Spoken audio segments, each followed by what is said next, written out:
All initial opinions are this is genuine. What you're about to see may disturb you. If I work somewhere and I express to a number of people what my pronouns are, and I'm working there for like 6 months, I shouldn't have to explicitly tell every single person what my pronouns are, especially when there are other trans people who use the same pronouns in this workplace.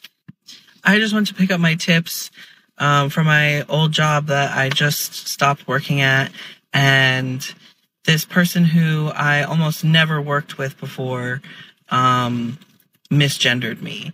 And I worked there for like 6 months or more, and my pronouns were always they, them, or he, him. And neither one of those was used. If you're talking about me to somebody, you know who I am. Every other person uses the correct pronouns. Like, why are you not? I suggest you stop whining like a little bitch. These people are doomed when real life problems show up at their front door. Wow. Anyway, welcome back. Thank you guys so much for joining me. So before we go any further in today's video, I just had to show you guys this article from the Daily Mail. This is glorious. So this has to do with a TikTok that I played at the beginning of yesterday's video. And for those of you that haven't seen it yet, here's a quick clip. But we're in Wynyard, Sydney. At what point does inclusiveness pass too far? You got a fat man that's naked in a gimp costume with a cute teddy bear hat right in Wynyard.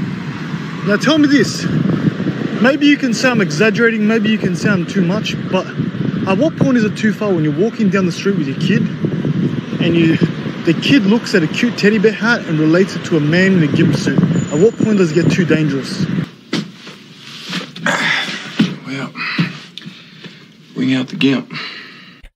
So there you have it, right in Sydney, Australia, in the public town square for everybody to see. You have a big, huge mural of a big fat man in a gimp costume with a teddy bear hat laying on a pride blanket or a pride flag, whatever it is. And apparently the residents of that area weren't too impressed because, let's read the title of this article from the Daily Mail. Controversial pride mural featuring creepy teddy bear gay bondage painting is vandalized and destroyed overnight with the words painted on it, "Leave the kids alone." So I'm going to blow this up here. One half you got the mural all freshly painted. On the other half you got paint strewn all over it and the words, "Leave the kids alone." Check it out.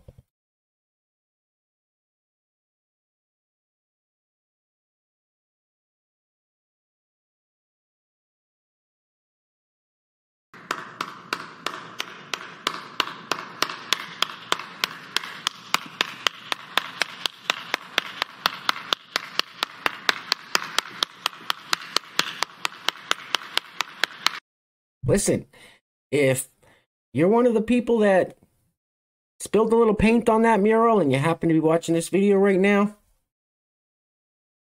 bravo. I ain't mad at you. Anyway, this person, we've seen this person a few times on this channel. This is extremely hard to listen to. This is the kind of stuff that's being promoted on the TikToks. Roll it. What's the difference?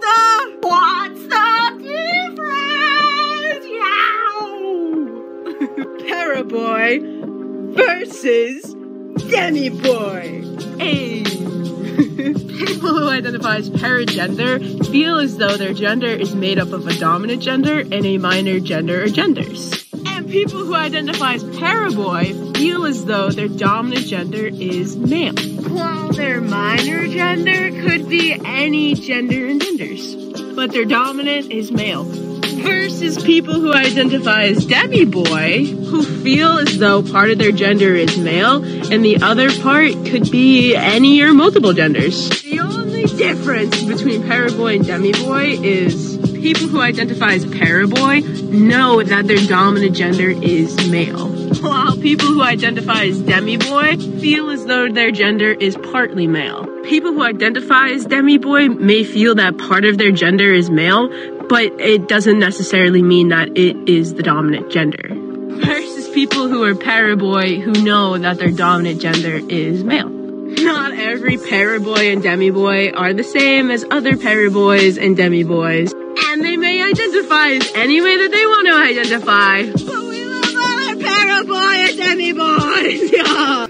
What you just said is one of the most insanely idiotic things I have ever heard. At no point in your rambling, incoherent response were you even close to anything that could be considered a rational thought. I didn't understand a word of that. Anyway, imagine taking your parenting advice from someone like this. You're about to get some parenting advice. Now, I'd be willing to bet money on it that this person is either on some kind of benzo or Seroquel or something like that. She can't even keep her eyes open. I mean, this is ridiculous. Roll it. So the difference between gender-neutral parenting and genderless parenting is that one is completely neutral and the other is not. From my understanding, gender-neutral parenting is just using they-them pronouns, using neutral clothing and neutral toys, and for genderless parenting, it's quite the opposite.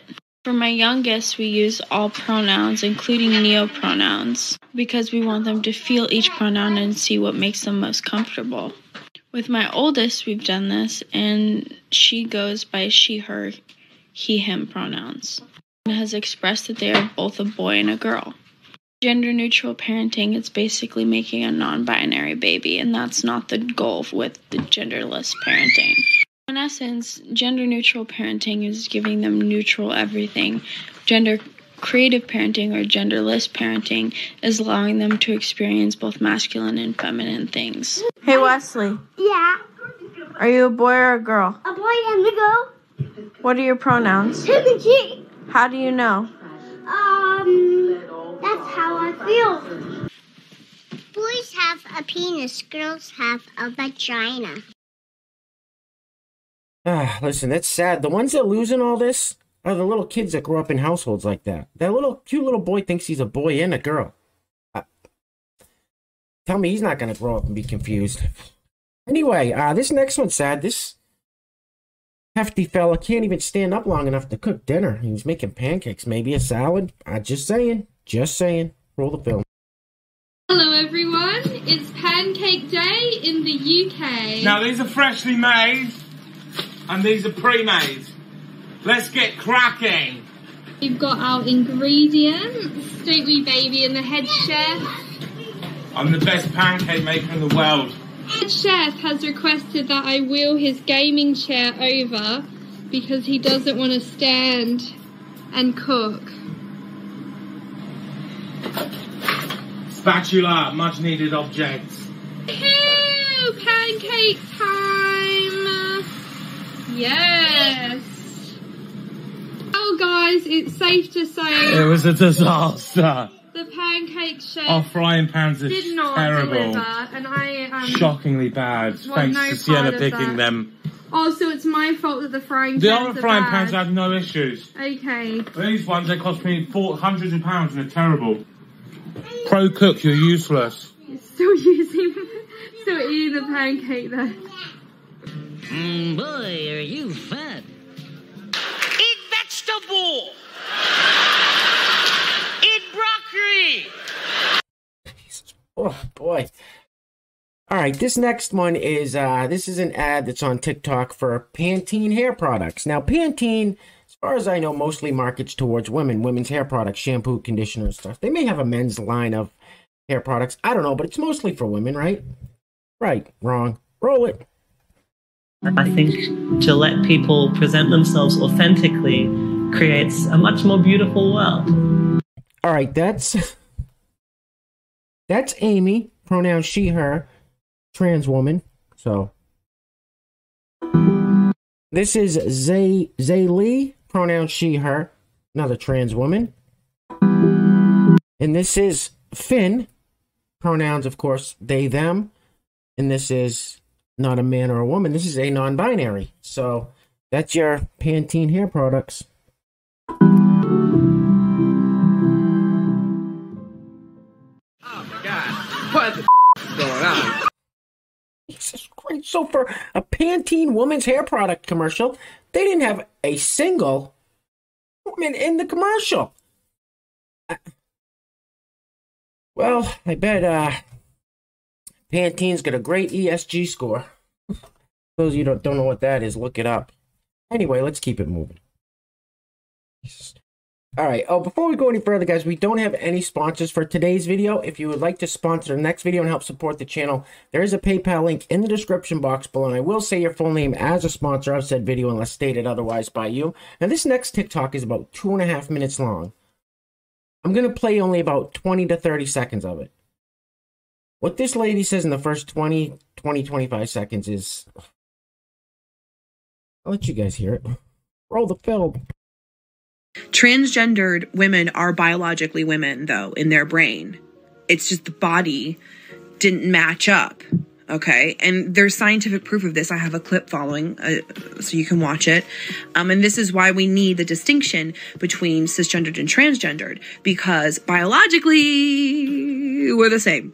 But the rest of it, God, imagine how shitty it would be to know that you're, you know, a woman here, but then you gotta walk around with a wiener. And no boobs. You know, it's amazing. You are 100% wrong. I mean, nothing you've said has been right. So that lady went on to show some doctor or scientist or something showing a study that proves that trans women and women, biological women, are exactly the same. I mean, every institution is corrupted. Scientific institutions, medical institutions, it's all corrupt. So you can find a study perpetuating your point of view, showing that your point of view is the correct one. I mean, think about it. Rachel Levine, the assistant health secretary of the Biden administration, will put forth studies showing her point of view is correct. In the right one, in the science, right? We all know it's garbage. It's mostly all just common sense.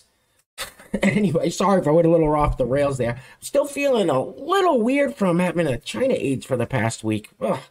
Anyway, we're going to wrap it up on this one. I can't take anymore. Now, this lady, she seems to something. I don't know. You guys let me know what you think. But clearly, guys, things are getting crazy out there. So please take care of yourselves. Take care of each other. Till next time. Love you guys. Peace. Roll the film, please. Hey, white ladies, denying racism in your own self is violence. You hurt the entire cause by denying that you ever had a racist thought. I don't think that way. I wasn't raised that way. That's not how I feel. I've said it before and I'll say it again. You don't have to wear a hood and you don't have to tote around a Confederate flag to know that there is inside of your brain that you need to fix, or else you're still just perpetuating the problems of society. But I get called a white savior because I can admit the that I do. Meanwhile, there's women running around thinking that they've never, ever done anything in their life that could possibly even teeter on the edge of racism. Good luck with that delusion. I hope someday you realize that that's not the case. And you can put aside your white fragility and your angelic behavior and realize that you still have work to do. And until the day you die, you're going to have work to do. And unpacking your own bullshit. Not just stitching other people, not just duetting with other creators and calling them out. It's in here too. It's in here too, girls. So put away your halo. Start playing catch with your demons. Are you totally deranged? You're a racist. And you ain't black.